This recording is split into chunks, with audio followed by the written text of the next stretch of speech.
Halo adik-adik sekalian, pada video kali ini saya akan membahas topik yang belakangan ini sedang hangat-hangatnya menjadi perbincangan dalam dunia pendidikan, yaitu deep learning. Pembahasan ini merupakan pemahaman saya berdasarkan beberapa referensi bacaan terkait deep learning itu sendiri. Semoga dapat dipahami dan berguna bagi edukator sekalian semua. Toh, semangat sampai selesai ya. Edukator keren, kalau kita bicara tentang deep learning, istilah ini berasal dari bidang kecerdasan buatan yang kita kenal dengan istilah AI atau Artificial Intelligence yang dipublikasikan sejak tahun 2006 oleh Geoffrey Hinton dan kawan-kawan. Namun istilah deep learning ini sendiri muncul dalam dunia pendidikan sejalan dengan diterapkannya kurikulum merdeka. Mungkin di antara kita masih ada yang bertanya-tanya, apakah deep learning adalah kurikulum baru? Atau perbedaannya kurikulum merdeka dan deep learning itu apa?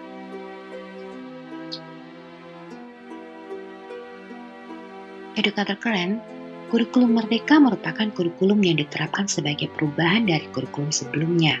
Karena itu, kurikulum merdeka merupakan kebijakan baru yang diterapkan secara menyeluruh dalam struktur dan organisasi pendidikan formal sebagai kerangka kerja yang mengatur bagaimana suatu lembaga pendidikan itu berjalan dan dikelola. Sedangkan deep learning adalah metode pendekatan yang diterapkan dalam proses pembelajaran yang lebih mendalam, kritis, dan bermakna sesuai dengan tujuan kurikulum mereka.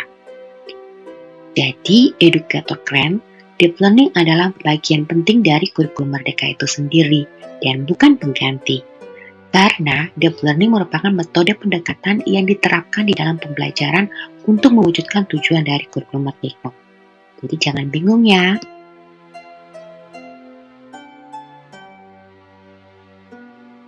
Edukator keren, dalam deep learning atau kita sebut saja sebagai pembelajaran bermakna, ada 3 elemen utama yang diterapkan, yaitu mindful learning, meaningful learning, dan joyful learning. Bagaimana caranya ya? Mari kita bahas satu persatu. Yang pertama, mindful learning atau pembelajaran dengan kesadaran penuh. Sebagai seorang pendidik, diharapkan dapat menciptakan situasi yang membuat peserta didik merasa nyaman dan termotivasi. Bila mereka telah merasakan hal tersebut, ini akan mendorong mereka untuk fokus dan tekun belajar. Dan dengan sendirinya nih, timbul kesadaran dalam diri mereka bahwa proses belajar yang mereka jalani itu penting. Ini akan mendorong keingintahuan mereka mempelajari bahkan menambah pengetahuan, pemahaman, dan konsep serta pengalaman yang baru yang akan mereka dapatkan dalam proses belajar mereka di saat itu. Nah, bagaimana caranya membuat peserta didik belajar dengan kesadaran penuh? Meaningful learning atau pembelajaran bermakna dapat menjawab tantangan dari mindful learning tadi, karena penerapannya lebih menekankan pada kebutuhan dan latar belakang peserta didik. Dalam hal ini, pengetahuan dan pengalaman dasar mereka terhadap topik atau materi pelajaran yang akan dipelajari. Edukator keren, kita diharapkan dapat mengaitkan pembelajaran kita dengan pengetahuan atau pengalaman nyata dalam kehidupan peserta didik. Sehingga pada saat mereka belajar, mereka bisa langsung merasakan manfaat dari pengetahuan baru atau pengalaman baru mereka yang mereka dapatkan dalam proses pembelajaran di saat itu dalam kehidupan mereka. Ini yang kita sebut sebagai kontekstual. Selanjutnya, peserta didik akan mencoba pengetahuan dan pengalaman baru yang didapat tadi dalam kehidupan nyata mereka.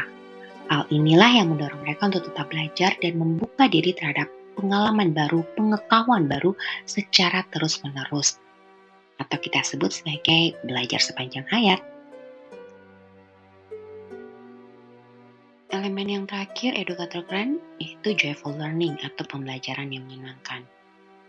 Bayangkan saja, peserta didik kita dalam sehari belajar beberapa mata pelajaran sekaligus. Belum lagi mereka akan berhadapan dengan pengetahuan yang baru, melakukan hal-hal yang baru, bahkan tugas-tugas yang akan diberikan. Sungguh melelahkan, bukan? Elemen deep learning ini diharapkan dapat menghilangkan kejenuhan mereka, bahkan memotivasi mereka untuk tetap belajar. Selain karena mereka sudah memiliki kesadaran untuk belajar atau mindful learning tadi, dan mereka mampu menemukan makna dari belajar itu sendiri atau meaningful learning tadi, tetapi mereka juga merasakan proses pembelajaran yang interaktif, menarik, dan tidak membosankan, atau joyful learning. Sudah bisa tergambarkan keterkaitan ketiga elemen tersebut kan?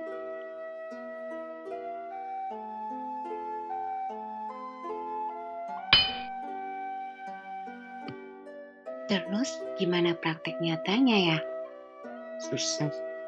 Tidak juga kok edukator keren, itu udah pernah melakukannya. Mari kita bukti.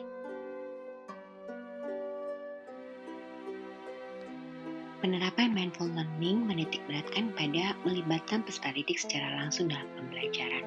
Contoh-contohnya sudah seperti yang edukator keren bisa lihat.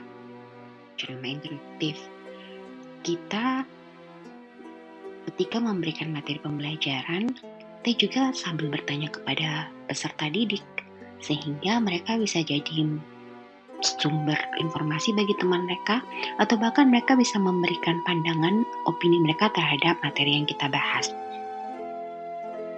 Atau kita bisa juga melakukan diskusi kelompok, membahas soal yang kita berikan terkait dengan materi pembelajaran. Jadi dengan sendirinya nih, peserta didik bisa terlibat secara individual atau berkelompok untuk mendapatkan pengetahuan atau mengalami hal yang baru lewat kegiatan yang kita lakukan. Itulah yang disebut dengan mindful learning, melibatkan peserta didik secara langsung. Dalam artian, mereka benar-benar terlibat aktif dalam proses pembelajaran itu sendiri. Bukan hanya sekedar menerima informasi dari kita sebagai pendidik. Yang berikutnya yaitu meaningful learning. Edukator keren, meaningful learning menitikberatkan pada kebutuhan dan latar belakang peserta didik. Bagaimana kita mengetahui kebutuhan dan latar belakang peserta didik? Nah, semenjak diterapkannya kurikulum Merdeka, kita mengenal dan bahkan sudah melakukan yang namanya proses asesmen diagnostik, kesepakatan kelas, dan bahkan pembelajaran diferensiasi. Ini adalah bentuk dari penerapan meaningful learning. Karena dari ketiga proses tersebut kita bisa mengetahui cara belajar siswa, keinginan kebutuhan siswa, dan keterampilan atau pengetahuan dasar dari siswa. Yang berikutnya juga ketika kita merancang RPP dulunya dan sekarang merancang modul ajar. Pastinya kita mempertimbangkan tingkat kesukaran materi dan pengaruhnya terhadap daya serap peserta didik. Sekaligus sarana prasarana yang akan digunakan untuk membantu meningkatkan daya serap peserta didik kita. Sederhananya, pada saat kita merancang modul ajar atau RPP dulu, kita membeli model pembelajaran, metode pembelajaran, kita membuat bahan ajar, kita menyusun bahan untuk evaluasi, semuanya dengan mempertimbangkan peserta didik kita. Dan di dalam kelas, kita melakukan persepsi. Tujuannya memang untuk menarik perhatian peserta didik di awal pelajaran. Tetapi, itu juga sekaligus membuka pengetahuan dasar peserta didik kita terhadap materi yang akan dipelajari. Iya kan? Iya dong, edukator keren. Yang terakhir, joyful learning. Edukator keren, joyful learning menitikberatkan pada termotivasinya peserta didik karena proses pembelajaran yang menyenangkan. Contoh-contohnya seperti yang terlihat. Mohon maaf ya bila contoh-contoh yang saya berikan lebih banyak untuk mata pelajaran bahasa sesuai dengan pelajaran yang saya ampuh. Oh ya, dalam salah satu video pembelajaran di channel saya ini, ada satu contoh ice breaking yang pernah saya gunakan dalam pembelajaran di kelas. Kedepannya nih, saya akan membahas terkait contoh-contoh penerapan joyful learning dalam channel saya ini. So, stay tune. Nah, gimana? Saya yakin edukator keren lebih tahu dan lebih berpengalaman serta memiliki lebih banyak contoh dari yang saya perlihatkan. Edukator keren sebenarnya kita sudah melakukan ketiga elemen deep learning itu. Cuman ketika kita menerapkannya, saya bilangnya kita tidak memiliki istilah, label, atau nama tertentu. Jadi kita tidak perlu khawatir ya. Kita kan semua edukator keren. Tapi tetap kedepannya sebagai edukator keren, kita harus mau membuka diri untuk mendapat pengetahuan. Dan yang nantinya bisa kita terapkan untuk kemajuan peserta didik kita semua. Amin.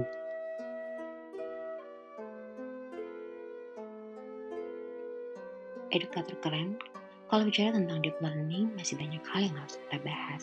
Karena itu, simak lebih lanjut pembahasannya dalam video pembelajaran saya yang berikutnya. Mohon maaf bila ada kata yang salah, dan semoga pembahasan saya ini dapat berguna bagi kita semua. Terima kasih.